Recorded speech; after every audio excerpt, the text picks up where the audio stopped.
Then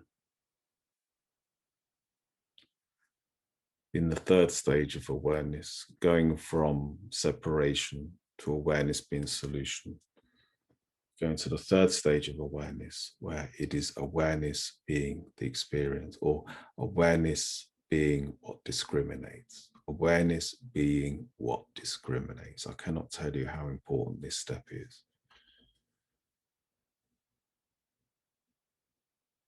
Because the tendency is to go into your person and discriminate from your mental and emotional ability.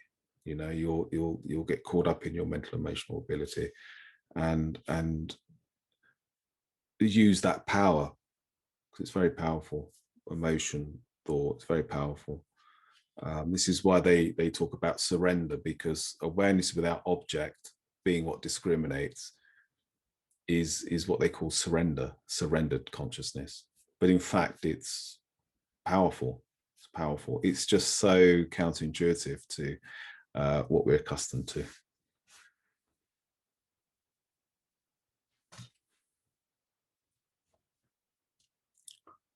So coming to see that it is as awareness we discriminate. This dynamic of separation, this dynamic of mind over body, because that's what it is. It's mind over body, rather than body and mind in association to consciousness being the experience. Okay, you're upside down, you know. When I had the awakening or self-realization in 1999, I felt I was the only person standing up straight. The whole world was upside down.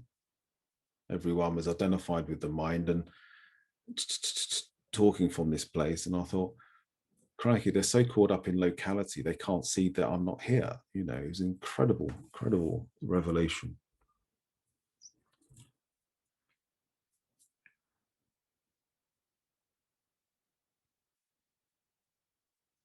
So awareness is what discriminates, but also in the third stage of awareness, once you've realized that awareness is the solution, so that's all you're doing. You've seen the problem, you know the solution.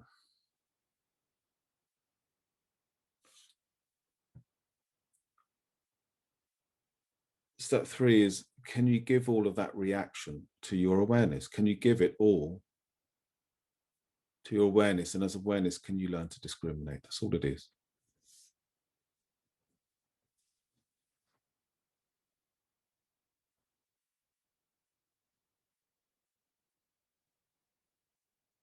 Can you remain as awareness as the experience, rather than trying to experience this yourself, trying to mentally and emotionally self-console yourself or transcend yourself, which cannot occur really.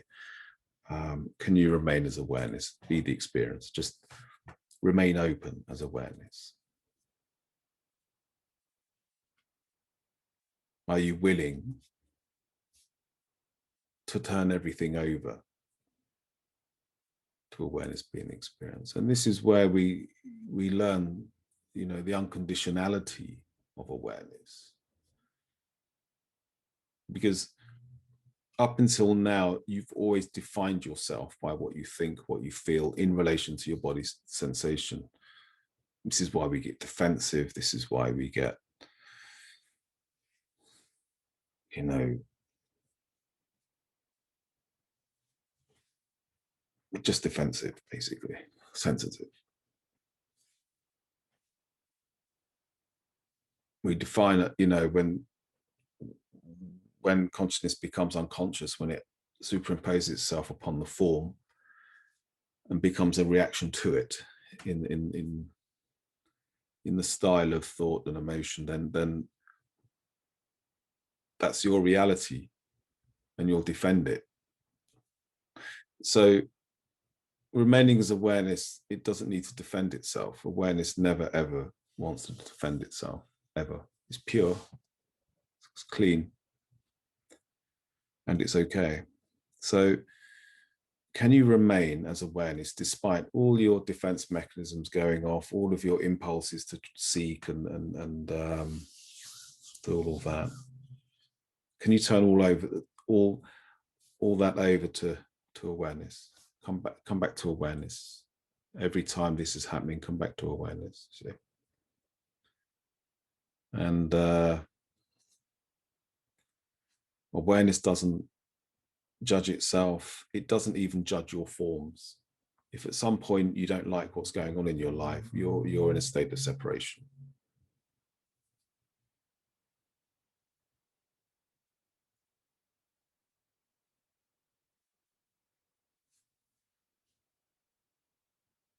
And then that allows you to see it. Remain as awareness. Give it to awareness. Give it all to awareness, and like awareness more. Okay. The old habit of being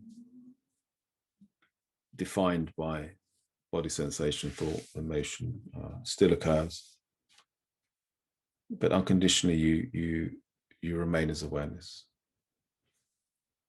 And then you'll get caught up in it, and then you'll come back to awareness. Then you'll get caught back in it, and then you'll come back to awareness. And then awareness starts to become more established, integral part of your life.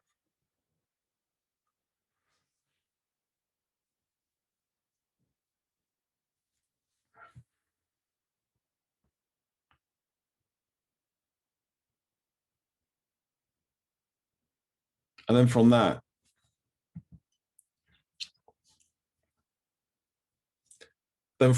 you come to see how awareness then becomes the action, becomes the active principle in your life. Because if you don't learn how that's an active principle, then you'll just sit and hang out in awareness and think, oh, this is all an illusion, it's just awareness, and you won't learn anything. You won't embody, you'll just become silly.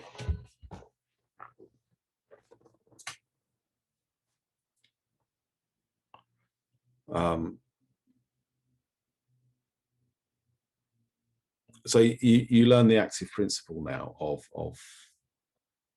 awareness, coming away from the reactive possessive principle of the I thought of this accustomed identity. You start to learn the active principle of awareness, and it's where all of the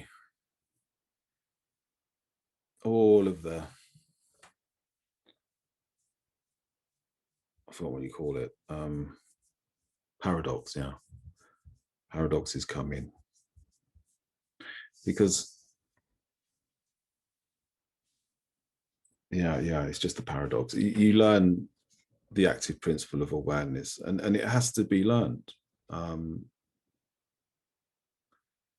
If it's not learned, you'll just remain in a doership. You'll have like a partial realization where there's inference from what you do in the outer world, and not a true connection to what you are as consciousness. It means partial, and then it becomes painful. So you learn the meditation, you learn to discriminate, you learn to distinguish,